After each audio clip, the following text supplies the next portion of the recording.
programa de hoje, eu recebo o fundador do Movimento Brasil Livre, o MBL, o empresário, ativista e músico Renan Santos, presidente nacional do Partido Missão e pré-candidato à presidência da República. Renan, seja muito bem-vindo aos nossos estúdios aqui em São José dos Campos. Muito obrigado, uma honra, e muito feliz por lembrar também que eu sou músico e guitarrista da banda Limão Rosa. Fico muito feliz. Não, eu já queria começar essa entrevista perguntando, nós vamos ter Limão Rosa no Lollapalooza? Pois é, parece que uma concorrente aí no dial de vocês lá de São Paulo, 89, ficou com frescura. Disseram, tem políticos na banda.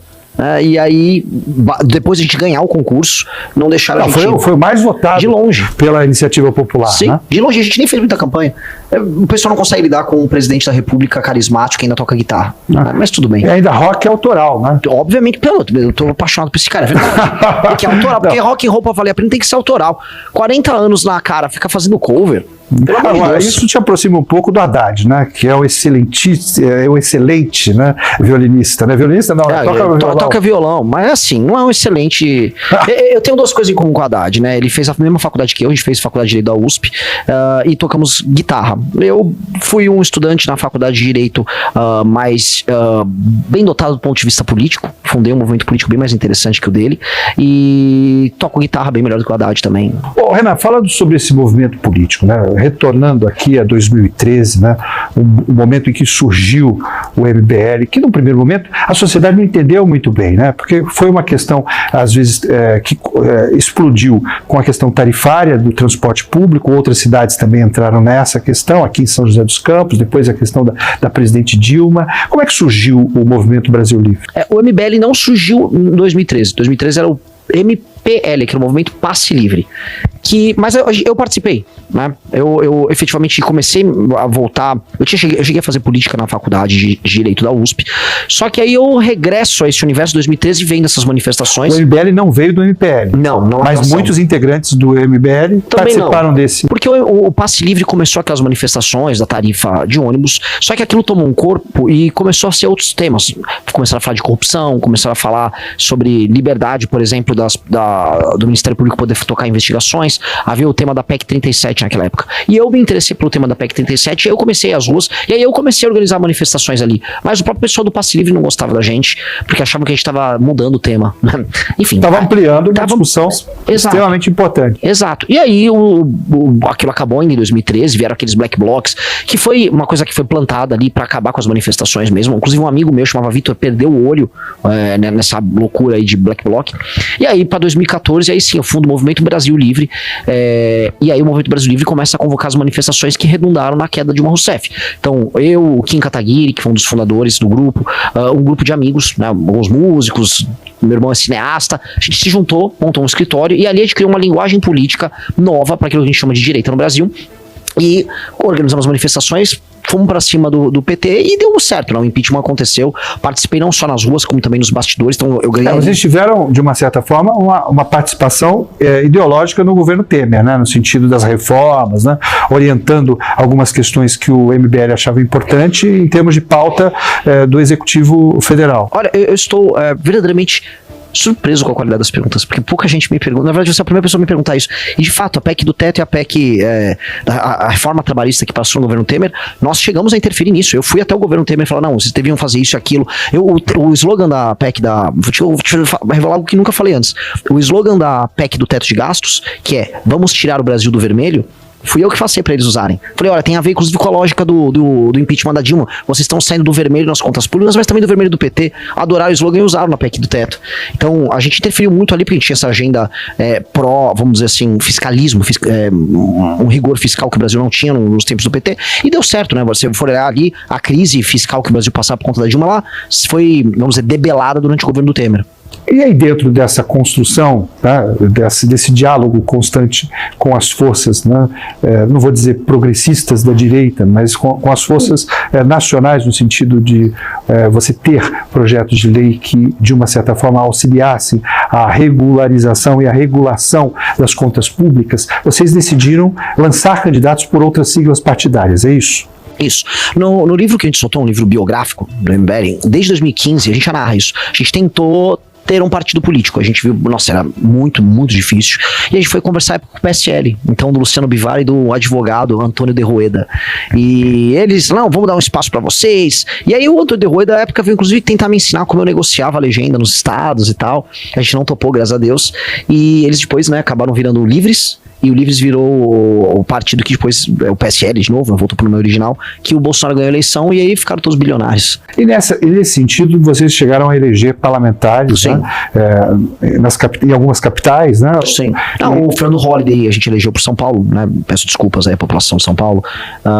Elegemos muitas líderes em Rio Claro, elegemos em Londrina, elegemos em Maringá. Em 2016 a gente começou a eleger vereadores em vários lugares. Então, agora, esse trabalho do MBL, né? Porque o que a gente vê em determinadas siglas partidárias e movimentos que são políticos, mas não têm uma representação partidária, são escolas de formação de lideranças que vão basicamente ao encontro do que é pregado pelo estatuto partidário ou do grupo político. Isso funciona, Renan? Eu, sendo honesto, sem partido político, não. Tentei por anos, tentei por quase 10 anos. Não dá. Não dá porque, os partidos políticos, eles não querem abraçar a sua perspectiva. Eles querem abraçar seus votos para ajudar a eleger deputado. Coisa número 1. E coisa número 2, mesmo esses jovens que a gente treina, que passam por essa escola... Por exemplo, Renova Brasil. Não funciona também. Assim, de boa, assim, falando de coração aberto. A maior parte dos projetos políticos no Brasil são projetos personalíssimos. Então a pessoa cria a carreira política dela própria. Então o senso de grupo, especialmente fora da esquerda, para ser bem honesto, a esquerda ainda é um senso de grupo, propósito, a ideia de perder junto. No resto, direita, centro, é cada um por si. Então, a gente é um grupo de direita e a gente viu a maior parte das pessoas nossas abandonarem a gente para ir pro caminho mais fácil. Vou virar bolsonarista. E é só cálculo. Pessoas que eram amigas nossas, tipo, desculpa, mas aqui eu vou ter mais voto. Então, e elas sabiam que o bolsonarismo é corrupto, elas sabiam de todas as coisas. Então, é um cálculo muito ruim que essas pessoas fazem. Nesse sentido, o MBL ainda abriu uma negociação, né, republicana em termos de ideário com o governo Bolsonaro no início. Né? Não chegou a ter. Não chegou? Não chegou a ter. Assim, o nosso apoio ao Bolsonaro... Não, o Paulo Guedes tinha uma relação razoável. Tinha. Comigo, em especial. Eu falava bastante com o Paulo Guedes. Eu já tinha percebido que o Paulo Guedes, ele era bem intencionado em alguma medida, meio louco.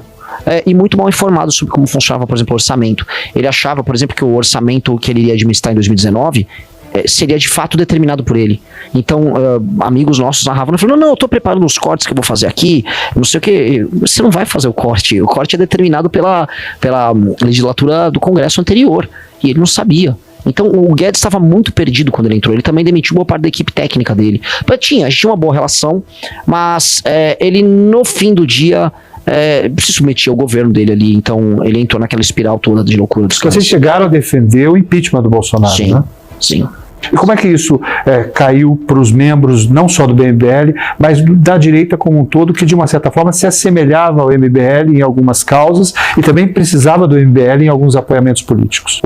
De maneira bem simples, a gente tinha sido já cancelado na direita como um todo, porque quando começou a aparecer o caso de rachadinha do Flávio, a gente decidiu não ficar quieto. E a gente reparou que várias pessoas, especialmente pessoas que durante a Operação Lava Jato denunciavam a esquerda, denunciavam corrupção e denunciavam a STF. Mas vocês nunca foram humoristas também, né? Não, a gente apoiou a Operação Lava Jato, mas mesmo já no 2017, 2018, você começar a perceber você que... identificava uma conduta duvidosa no Moro? No Moro não especificamente, eu via muito mais no Dallagnol. Tanto que o Dallagnol, ele tava tentando tocar aquela ONG... Mas ele tentou usar o MBL, né? O Dallagnol? Nunca teve muito papo, não. O Dallagnol é vagabundo. Desculpa o termo aqui, é um vagabundo. Ele não tem nem convicção naquilo que ele tá fazendo no Lava Jato. Tanto que ele tentou montar aquela ONG de 2,5 bilhões de reais de dinheiro que ele pegava lá dos acordos de leniência ali da Operação Lava Jato, ia ficar com aquele recurso e ele ia administrar com a ONG. Era um assunto bem estranho. E aí a Operação de Lava Jato depois era destruída pelo Bolsonaro, e aí o Dallagnol faz o cálculo político, e aí, imagina, a operação da vida dele. Ele deveria se opor ao Bolsonaro. Não, ele fez um cálculo, não, eu vou puxar saco do Bolsonaro. Hoje o Dallagnol desmorde puxar saco do Bolsonaro. Então é um cara que não tem convicção nenhuma. Isso eu acho muito preocupante. Então, na época, a gente já tinha muitas críticas à Lava Jato, especialmente críticas ligadas às 10 medidas contra a corrupção. Bom, o Kim Kataguiri continua no MBL. Óbvio. Meu irmão, líder de governo... Desculpa, líder de governo ainda não, né? Meu líder de governo quando eu ganhei a eleição, mas líder do Partido Missão na Câmara dos Deputados. Agora, como é que fica essa condição, né? Por exemplo, o Missão, obviamente, agora, né, disputa a eleição de 2026, mas precisa montar suas bases em todo o país. Né? Você vem ao encontro de um anseio partidário que discutir os grandes problemas do país, numa candidatura presidencial sem nenhum espaço de televisão, né? Basicamente com a internet, com a mídia espontânea gerada pelos veículos de comunicação que se interessam em debater as questões que afligem o país. E como é que está esse trabalho? Não é muito pouco tempo para se montar uma chapa num país continental como o Brasil? Mas eu vou conseguir. É isso.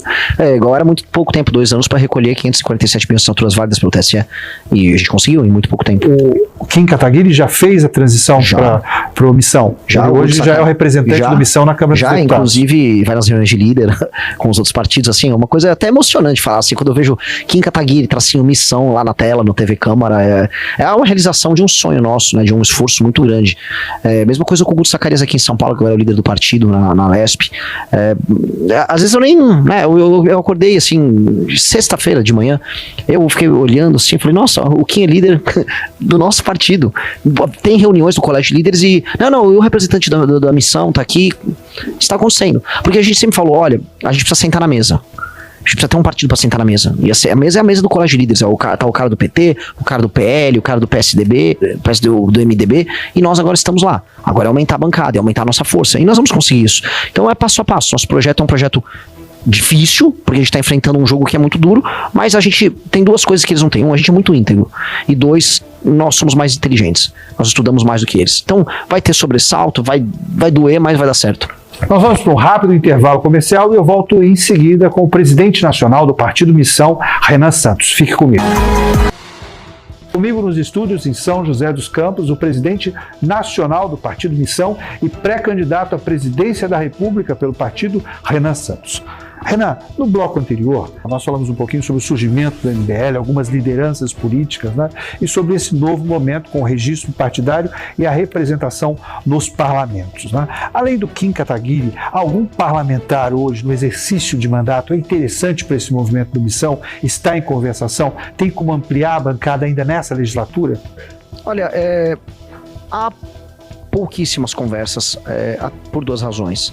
Eles sabem o nosso tipo de conduta e a maior parte dos deputados, especialmente do Centrão, que querem vir, eles fazem assim, me dá teu diretório estadual, eu elejo um deputado estadual aqui, um deputado federal comigo e tal, eu dou um jeito, fica tranquilo e a gente vai... Que eles acreditam que o partido é como se fosse uma rede de franquia.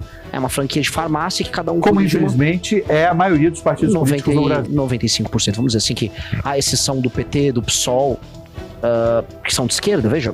Principalmente na construção para os candidatos à Câmara Federal, que é de onde vem o fundo partidário. Exato.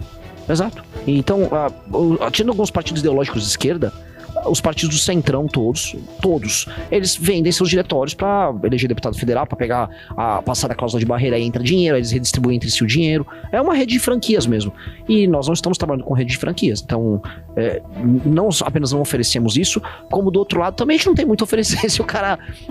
Como é que está essa construção partidária, né? O Missão já tem diretórios constituídos em quantos estados? Tem uns 13, 14 e construindo mais agora. A gente teve que montar alguns provisórios para participar da eleição. Isso não é o problema, porque a gente vai lançar chapa em todos os estados da federação. Porque a gente tem militante em todos os estados da federação.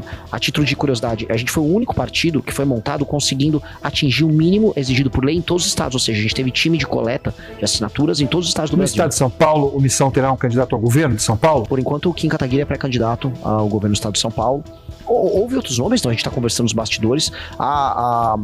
Eu gostaria que o Kim concorresse a deputado federal, que eu queria que ele fosse meu líder de governo. Na verdade, eu queria que ele fosse candidato a deputado federal e já se apresentasse para mim como meu ministro da Fazenda, né, e andasse comigo pelo Brasil, por São Paulo. Mas essa discussão nossa, porque ele seria um grande candidato ao governo, como teria sido um grande candidato a prefeito. O Kim Kataguiri, definitivamente, com a quantidade de trabalho, ele tem um volume de trabalho, ele seria um monstro executivo. Além do estado de São Paulo, qual é o estado hoje que o MBL tem uma atuação maior? Rio de Janeiro? Rio de Janeiro é muito forte, Paraná, incrivelmente, o Paraná é o segundo estado nosso em termos de atividade. O Rio de Janeiro precisa de uma limpeza em todos os níveis de governo, né? Tanto que a gente tem um candidato ao governo do Rio, um pré-candidato, vamos colocar aqui, que já bate 5% nas pesquisas, ele é oriundo dos bombeiros, da polícia, tem um passado ilibadíssimo. Não é o Cabo da Ciolo. Não, pelo amor de Deus, nós fazemos um psicotécnico para os candidatos, né? Todo respeito ao da Ciolo, mas não é o caso. O bombeiro Rafa é um grande pré-candidato. grande pré-candidato. E o vice dele é o Busnello, que foi do oriundo do BOP. Duas pessoas de uma integridade absoluta, de uma inteligência fora do comum, e vão surpreender muito na eleição do Rio de Janeiro. Agora, Renan, nessa construção, né, para uma candidatura presidencial, né, é óbvio, né, você já está pontuando, inclusive nas pesquisas eleitorais, a gente viu a pesquisa recente, onde você já supera alguns nomes da política tradicional. O Leite, né, governador do Rio Grande do Sul. E nesse sentido, como é que está essa discussão? Hoje, na sua visão, qual é o maior desafio a ser enfrentado pelo próximo presidente da República? Existem dois desafios centrais. Um desafio, que está sendo muito pouco falado, é o desafio fiscal, é resolver conta pública. Isso a gente inclusive já protocolou a nossa PEC, então logo ganha a eleição, nós vamos ainda na transição passar ela, que aí ela resolve os problemas fiscais para a gente poder, de maneira calma, baixar os juros, porque a curva da dívida resolve, ou seja, o Brasil não quebra. Para quem está nos assistindo, traduzindo bem, o Brasil vai quebrar daqui 2 anos se não fizer nada, ninguém está falando nisso, todo mundo sabe que vai quebrar, e nós temos um remédio para não quebrar.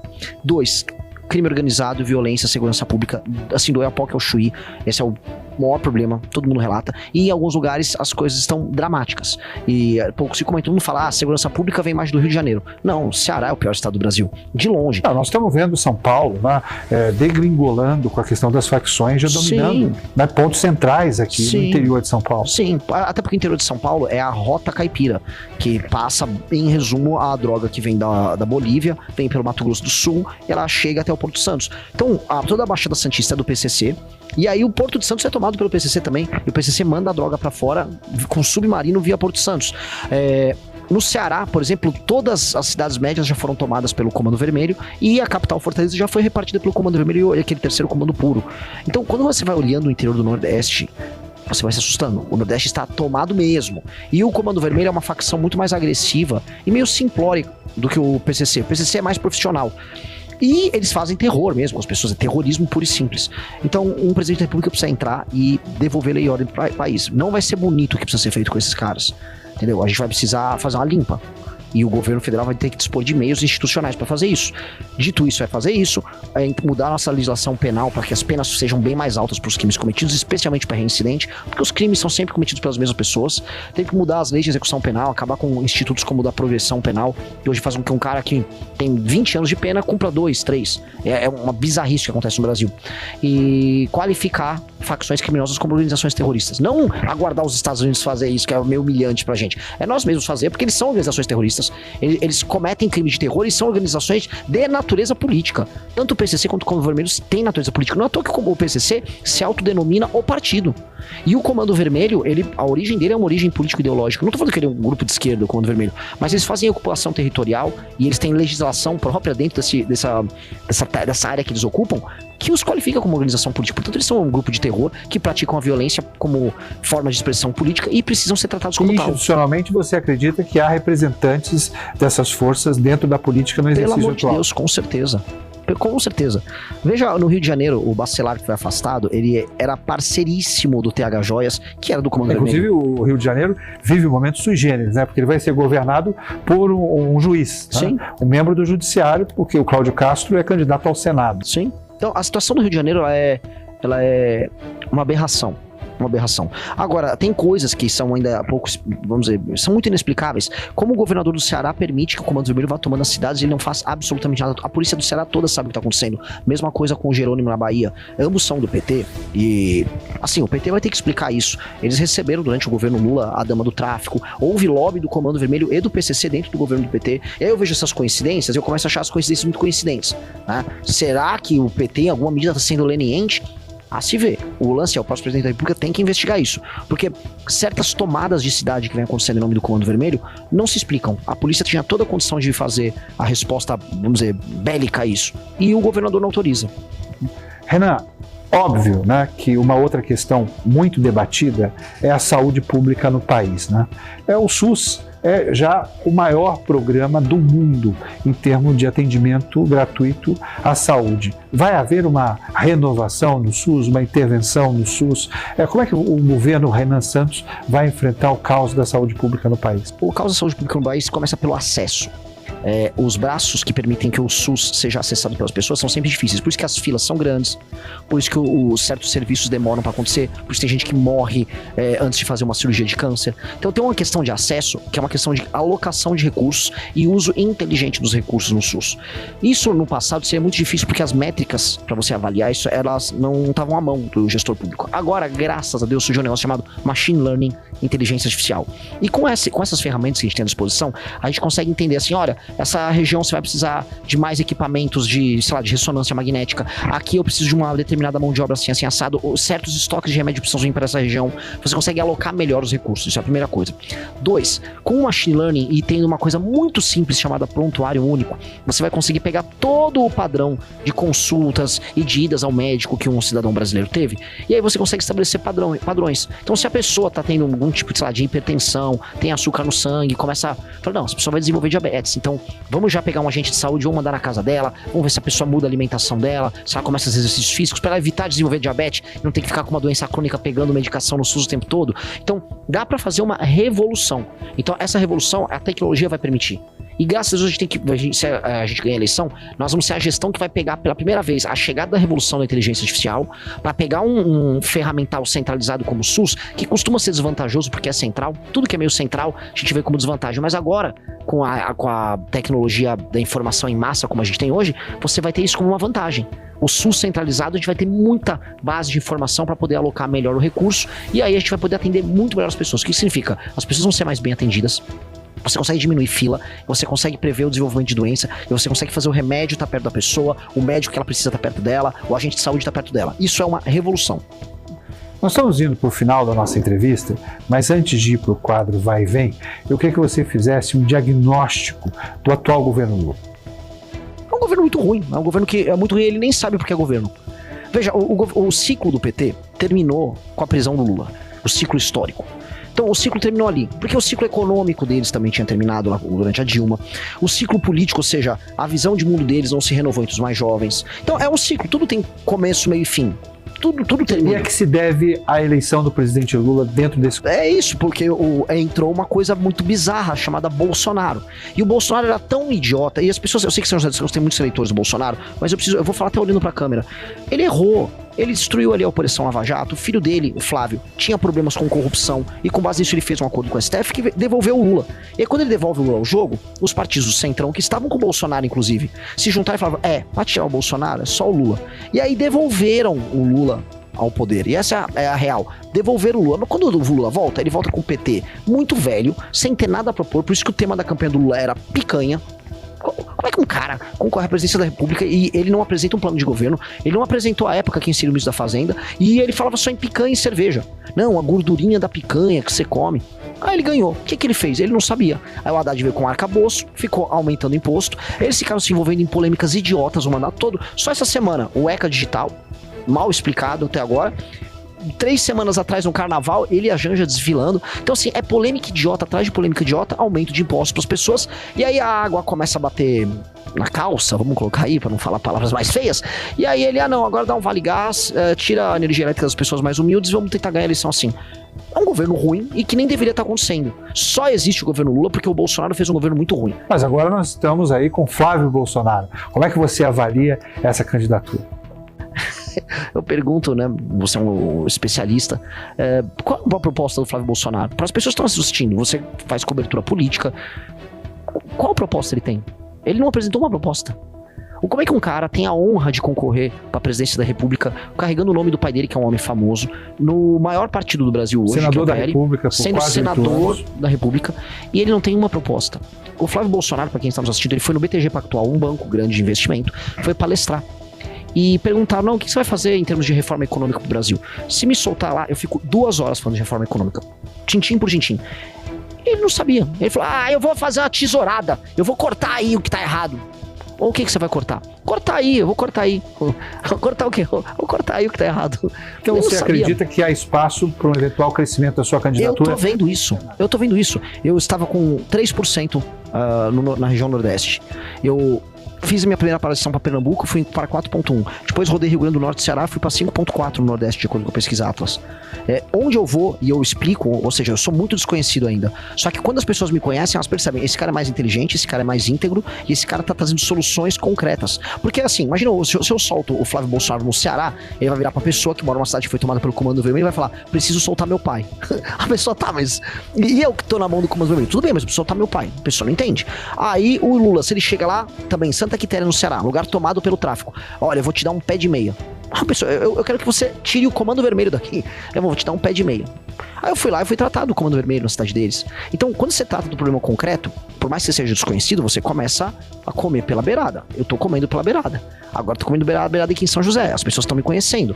E aí, aos poucos, a gente vai pegando. Porque ninguém realmente está apaixonado pela candidatura do Lula, pelo Bolsonaro. O que ambos têm é recall. Essas são as duas marcas mais conhecidas do mercado. Dito isso, há espaço para novas marcas que estão chegando aí. Renan, nós vamos para um quadro agora chamado Vai e Vem, onde eu faço uma pergunta direta e você me responde de forma mais objetiva. Vamos lá? Escolhi a política por... Convicção. A música me leva para... Subconsciente. Família significa...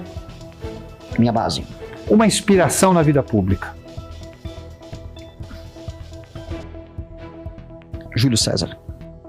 O Brasil que eu quero ajudar a construir para as próximas gerações a partir do exercício da presidência da República. Daqui 30 anos, uma das 5 maiores nações do mundo, sem favela, altivo, sem depender do mundo, produzindo tecnologia.